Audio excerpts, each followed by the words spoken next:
السلام عليكم ورحمة الله وبركاته. أصحابتا شرفتا لي وإذن سلام وحايدين ليا welcome to Ramala Cooking Channel.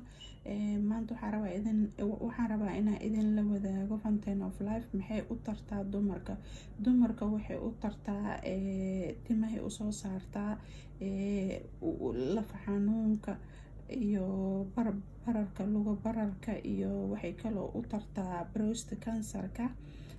timaha waxaa la yeelaa shaambaa lagu dhibicsadaa 10 mililitr 200 mililitr oo shaamboo ah ama 200 mililitr oo ah saliid ah ayaa 10 mililitr lagu dartaa.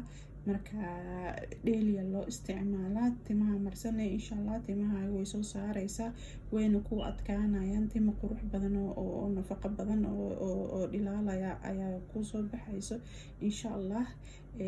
waxaa kaloo jira in breast cancerka ka hortagto aad ayay ugu fiican tahay daawo ayayna u tahay insha Allah hadduu Ilaahay daawo kugu daro. waxaa kaloo jiro gastriga inay ka hortagto qofka calool istaaga qaba caloosha inay u socodsiiso insha Allah. hurdo la'aanta dumarka stresska haysto insha Allah stresska aad ayay hoos u dhigtaa way reduce garaysaa. waxaa kaloo jiro eczema xasaasiyada inay u fiican tahay saliid ayaa ku dhibicsanay ama biyo ku yara daraysaa dhibicyo 10 dhibic dan waa marsanaysaa meesha xasaasiyada ka hayso insha Allah. xasaasiyada ilaa iyo in 1 week way ka kaxaynaysaa hadduu Rabbi idmo. skinkana kor wajiga waa la marsadaa oo qofka qaba nabaraha iyo spotiska dhibicyada madow wajiga way saartaa hadduu Rabbi idmo.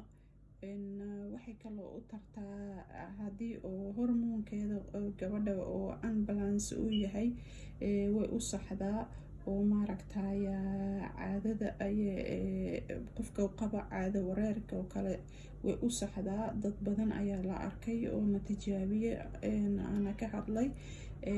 waxay kaloo sameysaa marka qofka hot flashinka yani xilliga uu gaaro xilliga da'da ah oo 45 ilaa iyo 50ga hadba qofka yani da ugu imaadaa sidoo qofka caafimaad uu haysto ay ku xiran tahay. ma ahan yani wax oo 40 kaliya leh oo maaragtaya qofka uu caadada kaga wareerto laakiinse waxay ku xiran tahay qofka caafimaadkiisa sidoo nafaqo uu cuno. marka waxaa idin kula talinayaa kolay Fountain of Life qaata insha Allah. dadka qaarkiisa ayaaba ilaa iyo dhowr iyo konton kaga tagta maaragtaya caadada ku gaarta ama wax ku dhalaba. waxaa idinku baraarujinayaa inaad bahashan isticmaashaan. waxaa kaloo jiro in yani xanuunka iyo isbedelka faraha badan oo markaas dumarka ku imaanayo inay ka hortagto ka difaacdo. bahasha vitamin badan ayaa kusoo arooray marka insha Allah fitamiinadaada lowga ka ah dhan kore u soo qaadee sida dumarka oo kale ironka iyo calciumka iyo vitamin C D kulli aad ugu hooseeya marka kore u soo qaadaysa insha Allah. dumarkeena special ku nool Europe vitamin D gooda aad u hooseeya. bahashan haddaa cabtid insha Allah sida fardihii oo kale u ordaysaan isku dadaala. lugu bararkana way ku fiican tahay saliid ku darso marso haddii kalena 10 dhibcood subaxdii cab ama 10 habeenkii hadba sidoo jirkaaga uu nafaqo ugu baahan yahay ku xiran tahay. haddii aad rabtaan inaad iscaateysaan 30 dhibcood qaadanaysaan aroortii 10 duhuradii 10 habeenkiina 10 insha Allah. subaga ayay jirka ka sifeynaysaa iyo beerka iyo insha Allah. sokortana way u fiican tahay iyo blood pressure-ka.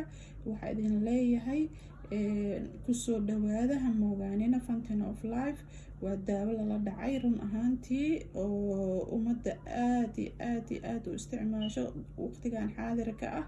Coronaviruska xataa way u fiican tahay because waa bakteeriyada ayay ka hortagtaa. waxa kan waa yacni wax bakteeri iyo ku saabsan insha Allah.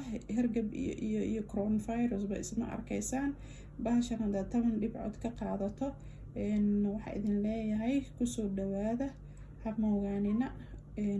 assalaamu calaykum waraxmatullaahi wabarakaatu.